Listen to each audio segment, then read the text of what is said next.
Hi everyone, it's a great pleasure to be speaking to you all today from the virtual stage this year. Today I'll be introducing you to the top 10 trends of influence for 21-22. For Trend Hub subscribers, I'll also be pointing you to the granular supporting detail that you'll be able to access from today on the Trend Hub platform.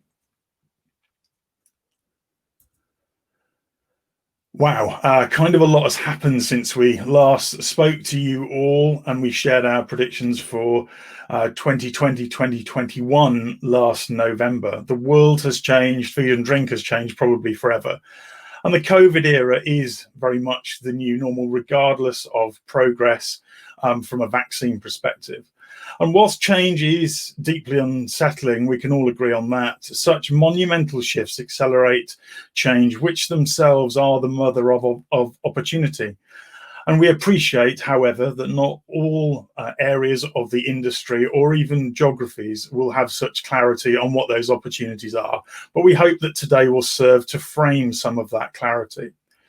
We must remember the successes from previous downturns, brands that we're all familiar with today, businesses like Apple, WhatsApp, Burger King, and Uber, to name a few, that were all ideas conceived during times of downturn and recession.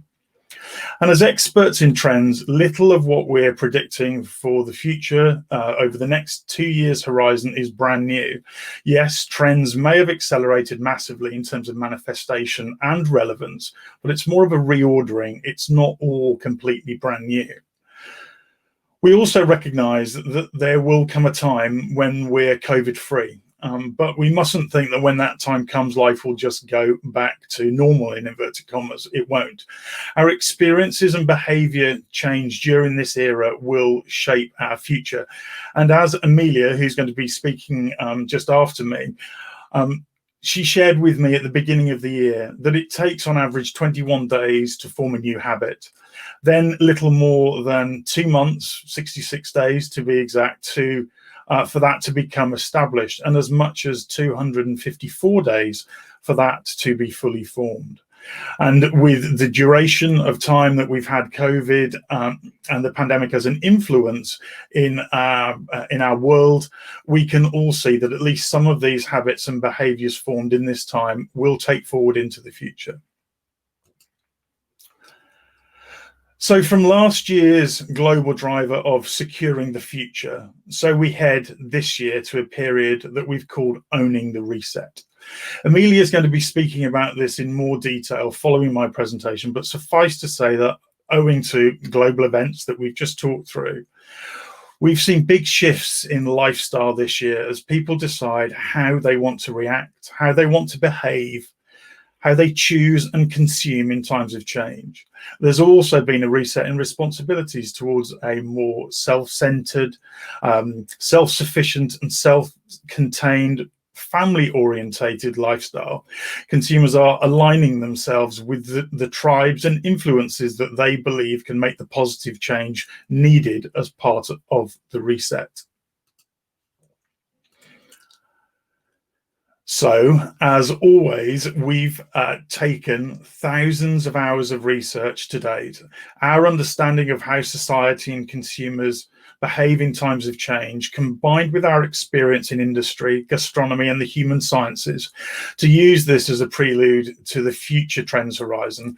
And we've combined this with our sense-making foresight frameworks.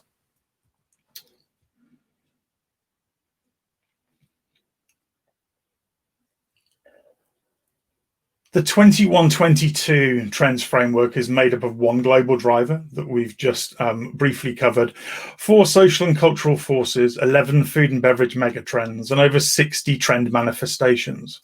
If you're a Trend Hub subscriber, you'll be able to explore in granular detail the intricacies of the framework in more detail than you've ever been able to do before, with supporting videos and other interactive platform-based assets. What we've done today and what we will do today is focus on the top 10 influencing trends which have been derived from the more granular framework. So, as I mentioned, today I'll be focusing on those top 10 influencing trends for 21-22. the 10 key trend messages, if you like, to take away from today. And this has been developed by analysing where these trend manifestations were in 2019 and during 2020, our understanding of the wider social and cultural landscape and its influence on food and drink over the next 2 years. And what I'm going to do today is to bring these to life for you in more detail, indicate the speakers during the rest of today's session that will be talking more about these topics in more detail, and for Trend Hub subscribers, pointing you to the supporting resources on the platform. But to provide you with a short introduction, here's the top 10 in film. The Food People's 2021 to 2022 Global Food and Beverage Trend Framework, here's a snapshot of the top 10 new and rising trends to watch. Mini splurge. As they feel the pinch and cut back on big blowouts, consumers look for little ways to upgrade everyday rituals. For example, plain black coffee gets upgraded to iced coffee with salted caramel foam, or Friday night steak dinner is padded out with bone marrow gravy and truffle fries.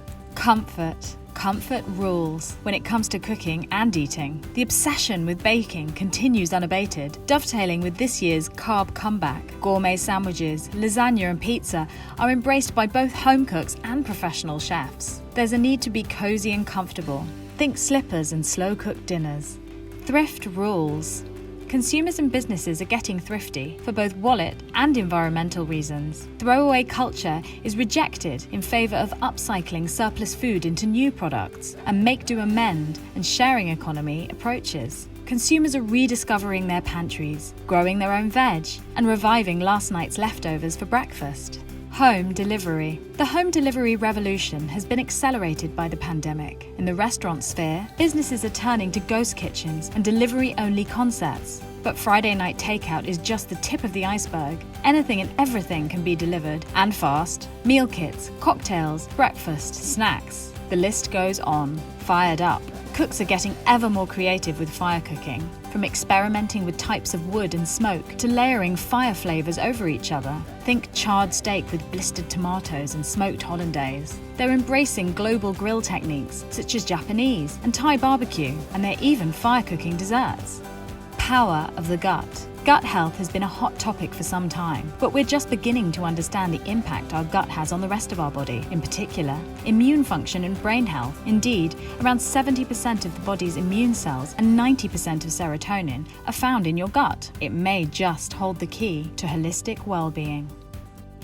Alfresco cooking and dining. We appreciate the great outdoors more than ever. For consumers, that means lots of barbecues, picnics, and garden parties. Restaurants too have embraced alfresco eating with all manner of terrace, street, and curbside options. And of course, that means lots of outdoor cooking, from low and slow smokers to pizza ovens and fire pits. Frozen. The frozen sector is undergoing a foodie revolution, as consumers of all ages are won over by its taste, health, and budget credentials. Sustainable seafood, exotic fruit, sushi. The aisle is a veritable treasure trove. And with more consumers batch cooking, freezers at home are no longer just for vodka and ice cream.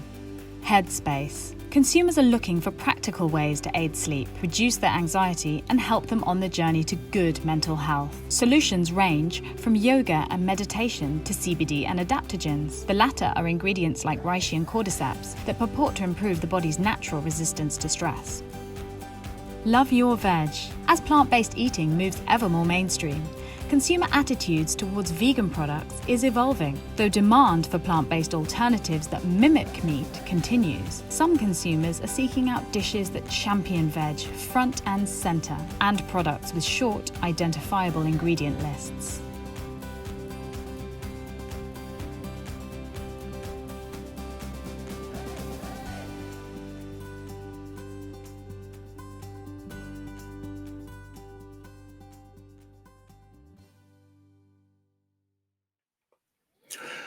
So let's start with mini splurge and thrift, sitting as part of the broader mega trend that we've called temperance. Two natural bedfellows of trend manifestations, splurge and thrift. In today's world, less is most definitely more.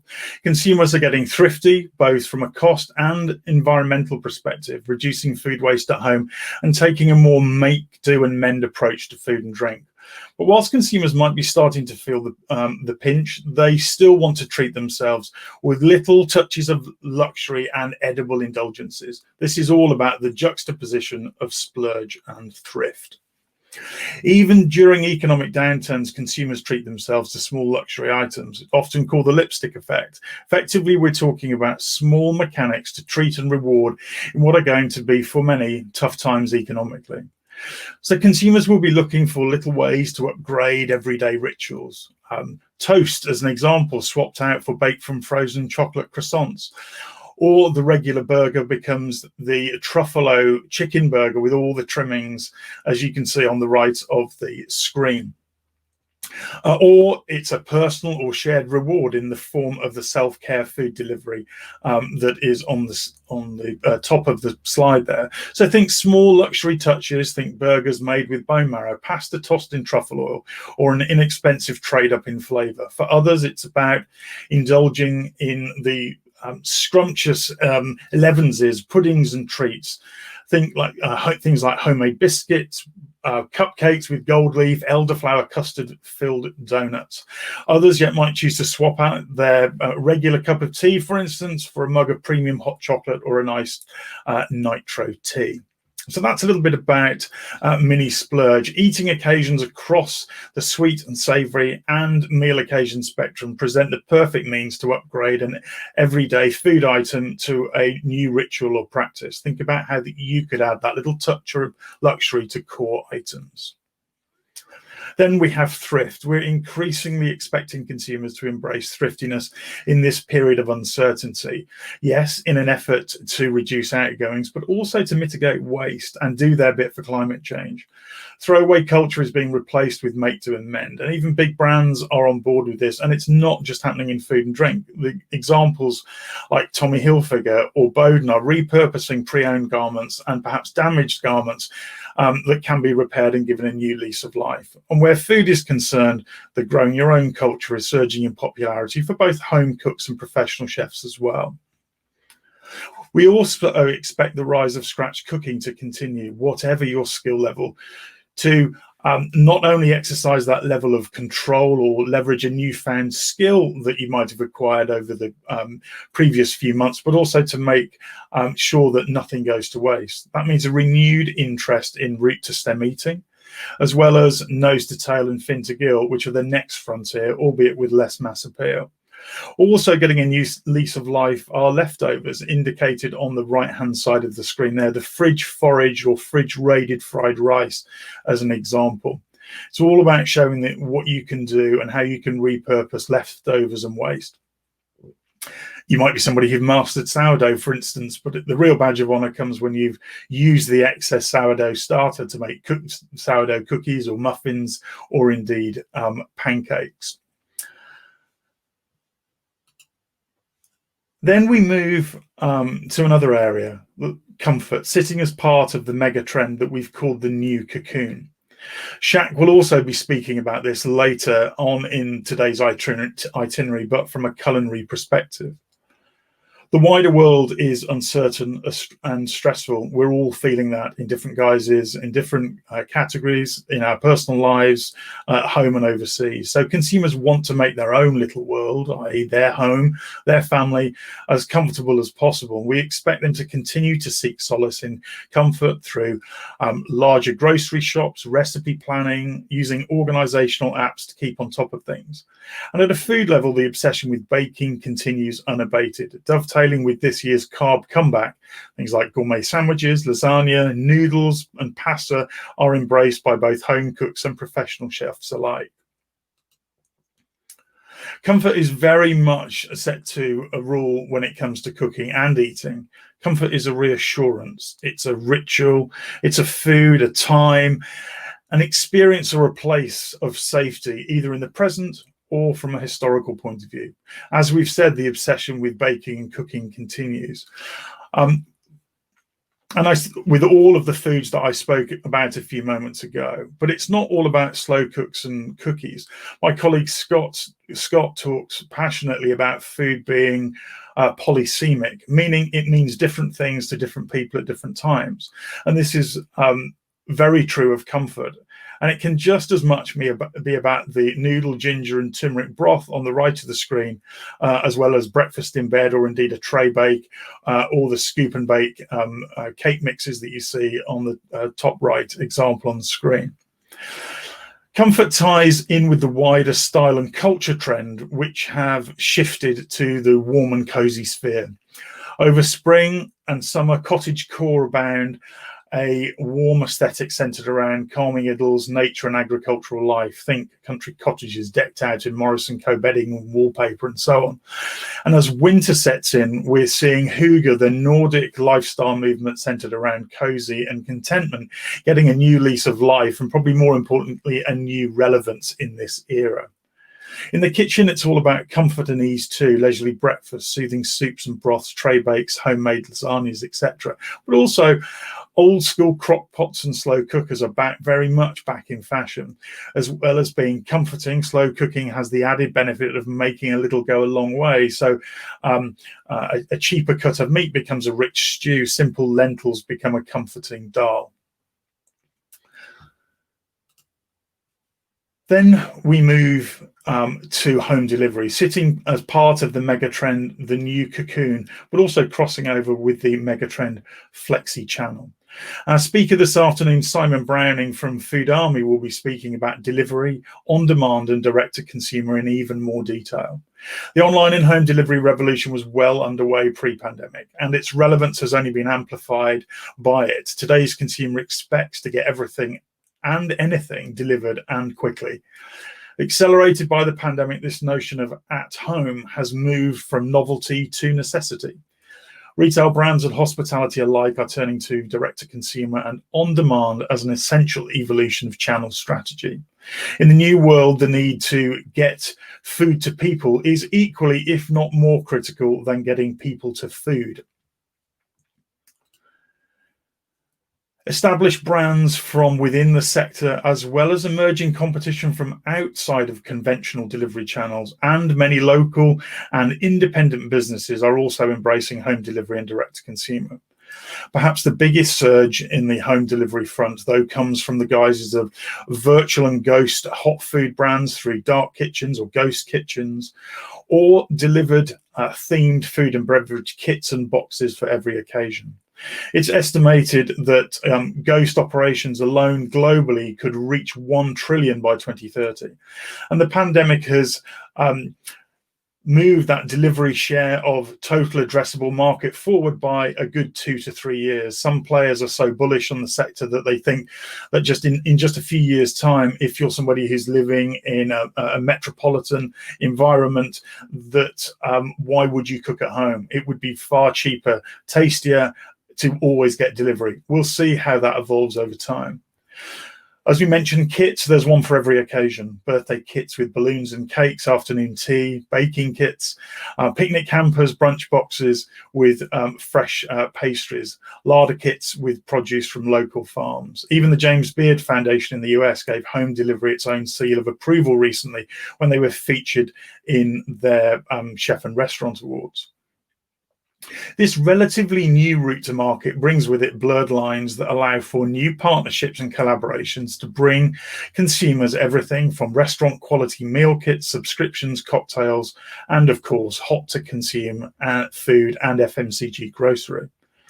So I suppose the question is, how do you take your direct-to-consumer offering to the next level? Deliver products that were previously weren't within the realms of home eating, grab and go, breakfast, drinks, coffee, tying also in with adjacent businesses to expand your offer and look into avenues for faster delivery, perhaps even within the hour. And 3 lovely examples on the screen.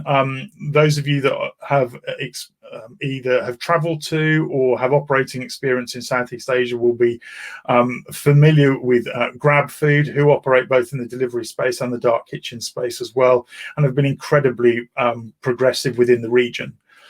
Then on the bottom left, Simon Rogan at Home. a great embodiment of this chef restaurant quality food at home. And the last example there, the Patty Shack, which some of you may have seen, the thought-provoking and really inspirational, I think, collaboration between Patty and Bun and Shake Shack with their Patty Shack collaboration, which was for delivery just a few weeks ago. Then we move to two areas: better gut, better mind, sitting as part of the mega trend Hack Your Health. And Beth is going to be speaking about this in more detail later on with her presentation and talk entitled Health Has Never Been More Important than it is today, which will be featuring later on in today's itinerary. The relevance of gut and mental health have only been accelerated by a pandemic. There is much about life that we can't control at the moment, so we turn to the things that we can exert more control over, and that's us. Gut health gains even more traction as we learn more about the link between our gut, our immune function, and mental health. But consumers are also looking for very practical solutions to help them on the mental health front, from sleep, relaxation, yoga, meditation, adaptogens, CBD, and more. Let's start with gut health, and it's been a hot topic for some time. As many of you know, we had Dr. Megan Rossi present on gut health last year. And a trip around the supermarket today throws up all manner of gut-friendly products, the kimchis, kefirs, and kombuchas, as well as a range of products that are boosted with pro and prebiotic as well as fiber, things like chocolate, cereal, crisps, and many other food categories as well. But the appeal of these have gone well beyond simple good digestion. We understand better than ever the vital role played by the gut in overall health and well-being. Indeed, it's a widely stated fact that around 70% of the body's immunity is found with cells in the gut. So with immunity being never more prominent than it is within this particular era in food and drink. Although the level of education is still in its comparative infancy, consumers are beginning to realize that there's also a link between our gut and mental health through the gut-brain axis. And it's said that more than 90% of the body's serotonin, so our happy chemical basically, is produced in our gut. So with mental wellness front of mind, it's no surprise that happy gut, happy mind revelation has only been bolstered by the importance of gut health for consumers. And a couple of really nice examples. Chobani's Complete, which is a yogurt-based proposition, very much with a healthy gut foremost in the proposition design and communication. And then perhaps less obvious, but equally as relevant, Gaia Pulses with their smoked giant beans incorporating ingredients that naturally lend themselves to pre and probiotic and fiber. Then we move to better mind. Like gut health, mental wellness was already a pressing issue. And like many of the things that we're talking about today, pandemic has just moved it higher up the health agenda. We fully expect consumers to continue with their adoption of things like yoga, meditation, and broader mindfulness practices. But consumers are also thinking beyond these relaxation avenues too. They're taking a holistic approach because so many things from sleep, nutrition, and exercise can contribute to mental well-being. And ultimately, we're all looking for practical solutions. CBD is a popular option in this regard, purported to have anti-anxiety properties and more widely understood and accepted day by day. Adaptogen is another buzzword of the moment. Loosely speaking, adaptogens are those ingredients said to help the body's natural ability to deal with mental and physical stress. So things like macronutrients like magnesium and zinc, but also foods like nettle, dandelion, valerian root, and certain types of mushrooms as well. So understanding and being aware of mental well-being comes in many guises, but it's never been so important as it is today. And two nice, really lovely examples are Pepsi's Driftwell product, which is obviously a beverage designed for consumption in the early evening, so before going to bed, and also Space Cream, which is a really clever ice cream brand which is infused with CBD. Then we move to one trend that sits within the mega trend, the broader mega trend of optimize yourself. We have al fresco cooking and dining, and we appreciate the great outdoors more than ever. And we fully expect consumers globally to eat, cook, cultivate, and picnic outside more into the future. That means lots of barbecues, picnics, garden parties. Restaurants too will continue what they've already started to embrace with al fresco dining, with all manner of terrace, street, curbside, and even event-based dining options. And some of our chefs that are speaking later will talk about that as well. And of course, that means lots of outdoor cooking, in particular fire cooking, from low and slow smokers to pizza ovens and fire pits. Shaq is also going to talk about fire cooking later, but also check out our In Conversation With interviews with Mark Parr, supplier of wood to the restaurant industry, who's been at the epicenter of UK and global fire cooking expansion over recent years. He does a great interview, which you can find on our blog and also YouTube channels. In the COVID era, being out in the fresh air has taken on a whole new level of appeal and relevance. Many are opting to dine outdoors, and this extends to the home. Enthusiasm is set to continue as temperatures drop too and outdoor heaters surge. Barbecue is hot following the focus of craft fire cooking scene in food service. And just an example, Etsy reported an over 200% increase in searches for fire pits from June to August this year, but also smokers, pizza ovens, spit roasters have also been popular too. Forget the barbecue stereotypes here. There are some incredible kits out there that are sourced from artisan butchers or restaurants famed for their brisket or expertly blended marinades. Many a budding pizzaiolo has discovered a passion for stone-baked pizza in recent times, as well as people turning to dessert cooking over fire. And Spanish burnt cheesecake has been one of the great popular ones over the last few months. But it doesn't stop at cooking. Consumers and chefs alike are cultivating ingredients in their own gardens too. So, and those without gardens grow herbs on balconies, and even ordering mini hydroponic kits have seen a surge in popularity. Public outdoor spaces have witnessed a picnic revival, and they can get pretty elaborate too, sometimes with pre-ordered hampers or even full-on tablescaping. And one of my colleagues, Sarah, sent me an example of even a proposal picnic the other day, which looked absolutely incredible.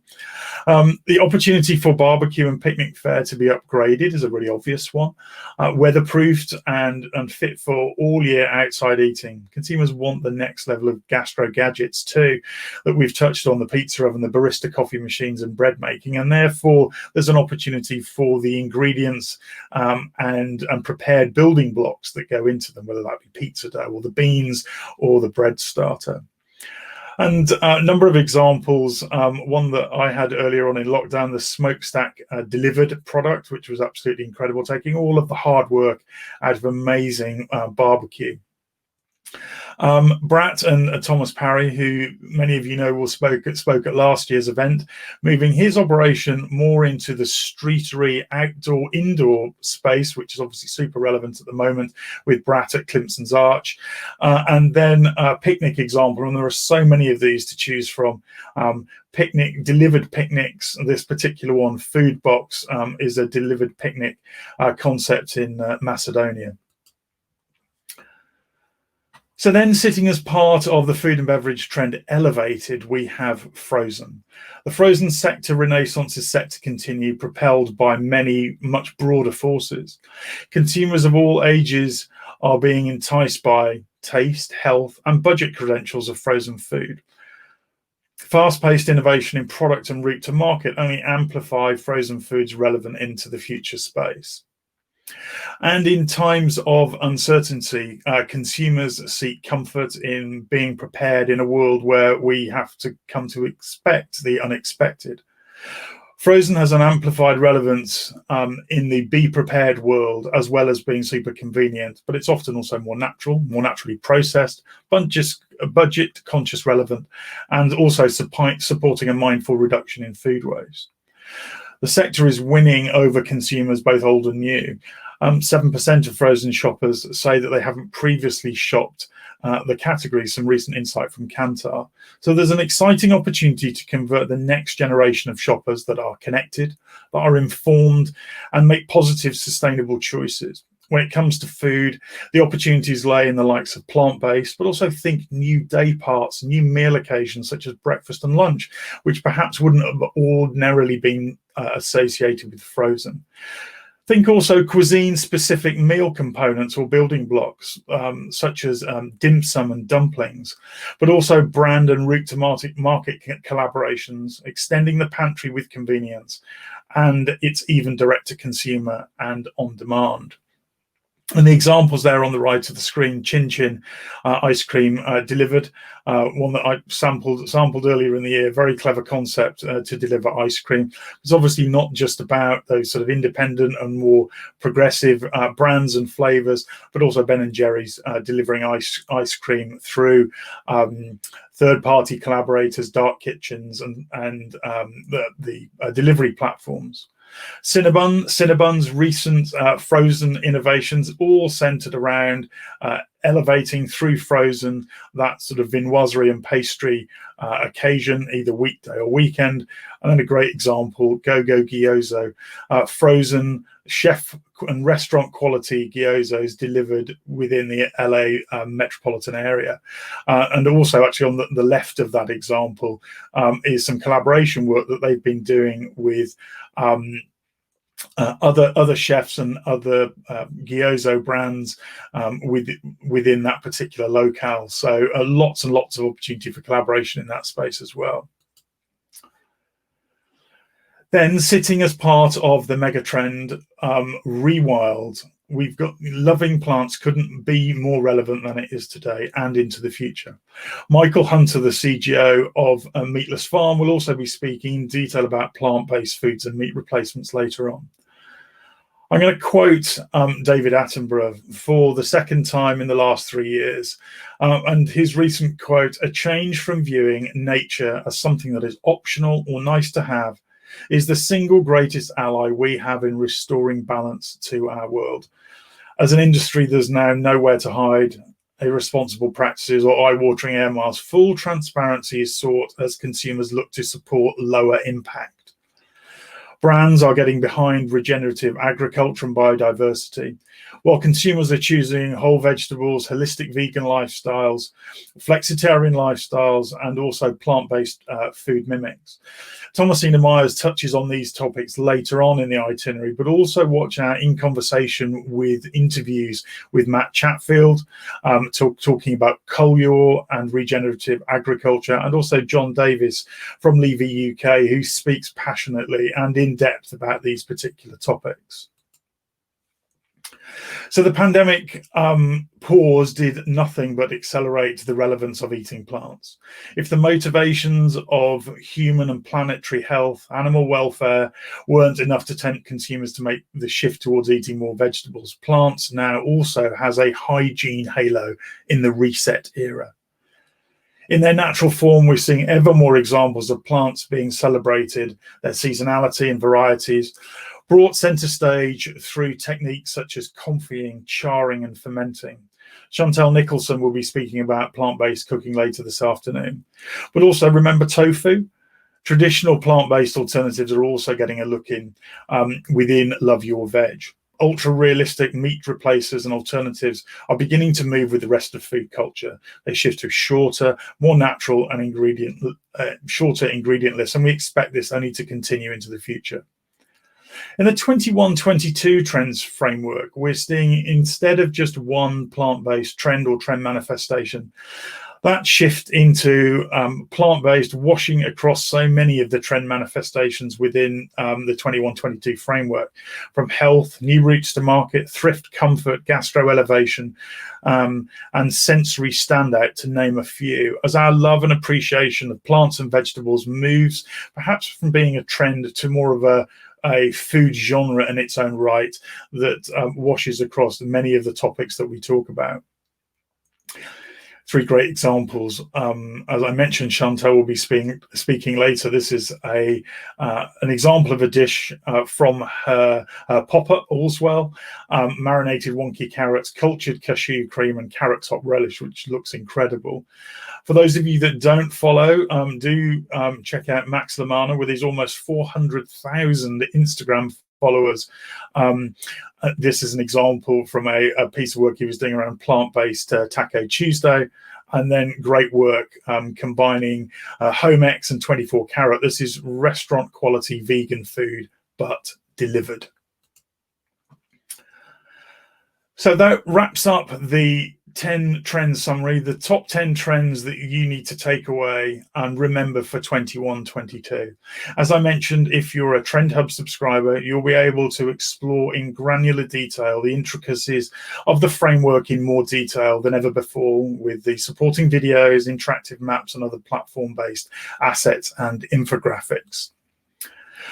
But for everyone who's participating today, a huge thank you for being with us. You'll be able to access the top 10 trends video, as well as the downloadable infographic, as well as the links to all of today's presentations and replay links, which will be sent out to you by email at the end of today's live broadcast. But in the meantime, we'll march on with the rest of the itinerary. Thanks very much for listening.